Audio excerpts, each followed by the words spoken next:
Songea United. Basi uko mbele ya muda. Ushakutabiria. Wewe uko mbele ya muda. Safi. Na ndio waandishi wanaotakiwa duniani. Ambaye anawaza chanya. Huyo hapa. Ili basi wakiliona madunduka hili. Wakiliona linapita hata Bunju. Yao. Yaani madunduka wakiliona linapita hata Bunju. Wanatoa timu haraka iwezekanavyo. Tarehe 2 kuna Tabora. Tarehe 2 tuko na Tabora, lakini kubwa kuliko lote kwanza tunamshukuru Mwenyezi Mungu kwa kuondoka na matokeo mazuri siku ya leo. Songea walikuwa na timu nzuri, wamecheza vizuri kwa kuwaheshimu na mwalimu wao kwa namna ambavyo kwanza wameleta timu uwanjani. Hilo ni ujasiri namba moja. Sababu kuna wengine timu wanazo na hawezi kuleta uwanjani. Kwa hiyo hili swala la Songea kuleta timu ni pongezi namba moja, lakini pongezi namba 2 kwenye kiwango chao. Wamecheza vizuri na sisi na tumeridhia namna ambavyo wamewapa challenge wachezaji wetu. Na tumpongeze mwalimu wetu namna ambavyo ameweza kufanya rotation kubwa ya kikosi, kuwapanga wachezaji ambao baadhi walikuwa wapate nafasi, wameonyesha uwezo wao na quality yao ambavyo ilivyo, na sisi tumeridhia kwamba wanafaa na kuendelea kulitumikia Young Africans. Lakini ndugu yangu Bini Mjeje, tumemaliza mechi hii, ni maandalizi ya mechi ya Tabora. Kitu ambacho nakiona kwa Tabora ni kwamba sio football club.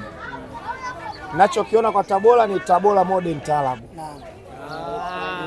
Kwa sababu Tabora Modern kwa maana kwamba kwa maana kwamba waliamua kutokuacha kutafuta wasemaji wa mipira wa miguu, wakaenda kumtafuta muimbaji wa taalamu ambapo mzee Yusuf karibuni anaweza akamtia kwenye lebo. Anaweza hata akaoa, kwa sababu mzee Yusuf sana wake ana wawili, bado wawili. Kwa sababu yule dada ni mtu wa michambo. Yeye kazi yake ni kuimba taarabu tu. Sasa kwa sababu Tabora mnamuimba taarabu, sisi tutakuja kuwapelekea moto sikukuu ya Idi. Tutakuja kuwapelekea moto sikukuu ya Idi. Si itakuwa Idi mosi ama Idi pili, lakini tutakuja kumpelekea moto Tabora na hatoamini ambacho kitamtokea kabisa. Atalipa kisasi na mashabiki wengi wa Yanga nataka hiyo mechi kama kulipa kisasi. Yes, al-kisasi hako. Kila kisasi lazima kila kisasi lazima kilipwe. Kwa hiyo acha tu, kila kisasi lazima kilipwe. Sisi tunaenda kulipa kisasi, alafu yani tunalipa kisasi kwanza, alafu tunafanya jambo letu. Sio maana yani kama zile kisasi tufunga goli 3, tunashinda 3, alafu sababu hawana timu na msije mkaongea mengi. Sasa juzi katolewa na stendi katolewa na Juma Kaseja. Sasa kufungwa na Yanga itakuwa ni habari ambayo nyinyi mnaogopa kuiona mjini. Yule atafungwa tuna Yanga, yani lazima tumshenyente na tutampelekea moto, watu waamini. Tampelekea moto pale pale Hassan Mwinyi pale. Kama kuna watu wamewapanga na wamewapa mipango, sababu tulisikia kuna milioni 30 watu wamewategeshea pembeni watafuta hata sare. Hawatawisikia. Hao watu waliokutegesheni milioni 30 wenyewe waliekewa milioni 500 na wamekataa kuleta timu. Kama siala hao wenyewe hao. Kumbe mnazo. Sisi tunazo, kama kuna watu wamewekewa milioni 30. Sasa hizo milioni 30 zitatokea ni puani. Hizi mjiandae nazo kupokea fuko la magoli. Sitawafunga tu.